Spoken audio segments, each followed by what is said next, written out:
Vote নিয়েছে, যারা বিজেপিকে দেবে তাদের যেতে দেয়নি। ওই 100 মিটার দূরে যারা বসেছিল তারাই ভোটার কার্ড তারপরে এই কার্ড কেড়ে নিচ্ছে, নিয়ে বলছে তোমাদের ভোট কেন্দ্র। ইভিএম কারচুপি থেকে শুরু করে সিসিটিভি বন্ধ থাকা, একাধিক অভিযোগে মগরাহাট পশ্চিম এবং ডায়মন্ড হারবার বিধানসভা কেন্দ্রে শনিবার ছিল 15টি বুথে পুনর্নির্বাচন। আর এদিনই পুনর্নির্বাচনের দাবিতে উত্তাল হয়ে উঠল দক্ষিণ 24 পরগনারই ফলতা। মারধর, বাড়িতে ঢুকে মহিলাদের হুমকি দেওয়ার মতো একগুচ্ছ অভিযোগ তুলে পথে নামলেন বিজেপি সমর্থকরা।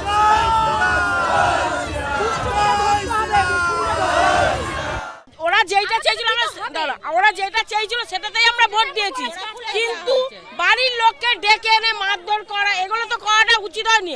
আমরা আজাদিটা কোথায় পেলাম? কিন্তু আমরা টিএমসি কে ওদেরই ভয়ে এতে ওদেরই ভোট দেওয়া হচ্ছে, কিন্তু উল্টা আবার ওরাই শাসাচ্ছে আমাদেরকে। শুক্রবারের পর শনিবারও তেতে ওঠে এই এলাকা। বঙ্গনগর 2 নম্বর পঞ্চায়েতের প্রধান তৃণমূল নেতা ইসরাফিল চকদার এবং তার দলবলের বিরুদ্ধে হুমকি দেওয়ার অভিযোগ তুলেছেন বিজেপির সমর্থকরা। ভোট দিতে গেছে বলছে দেখে শুনে ভোটটা দিবি, না হলে কিছু মেরে দিলে কিছু করতে পারবো না আমরা। ইসরাফিল ও তার দলবল কিছু কিছু বাড়িতে গিয়ে শুধুমাত্র সন্দেহের বশে যে তারা বিজেপিতে ভোট দিয়েছে, সেই সন্দেহের বশে তাদেরকে বাড়ি ছাড়া করতে চেয়েছে। এমনকি এটাও বলেছে যে বাড়ির বাচ্চাগুলোকে কেটে কুচিয়ে ফেলে দেবে। 29 এপ্রিল দ্বিতীয় দফায় ভোট হয় দক্ষিণ 24 পরগনার ফলতায়। সেদিন জোর করে ভোট আদায় করা হয়েছে বলে অভিযোগ করছেন বাসিন্দাদের একাংশ। ভোট নিয়েছে, যারা বিজেপিকে দেবে তাদের যেতে দেয়নি। তারা আপনাদেরকে হুমকি দিচ্ছে? তৃণমূলের লোকেরা। এই অবস্থায় এদিন পঞ্চায়েত প্রধান ইসরাফিল চকদার সহ কয়েকজন তৃণমূল নেতাকে গ্রেপ্তারির দাবি তুলে পথে নামেন বিজেপি সমর্থকরা। হাসিমনগরে 117 নম্বর জাতীয় সড়কের পাশে বিক্ষোভ দেখাতে শুরু করেন তারা।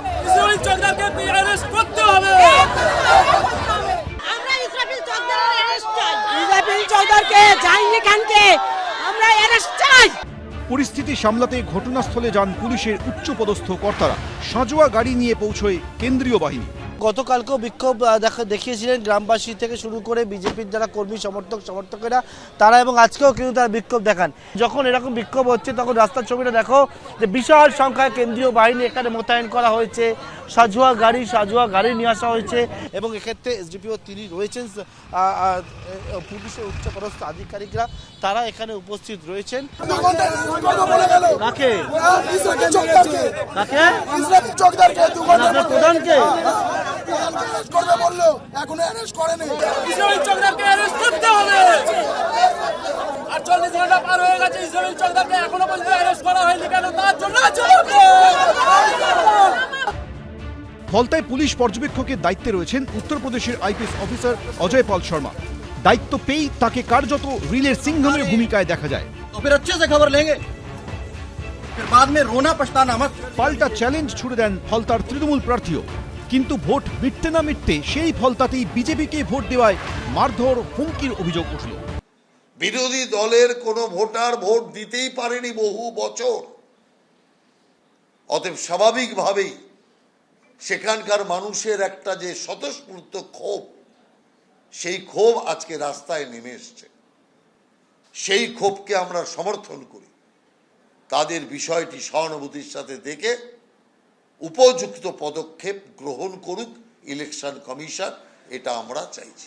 সব জায়গায় ঠিকঠাক ভোট হয়েছে, এবার বিজেপি কোথাও সুবিধা করতে পারেনি।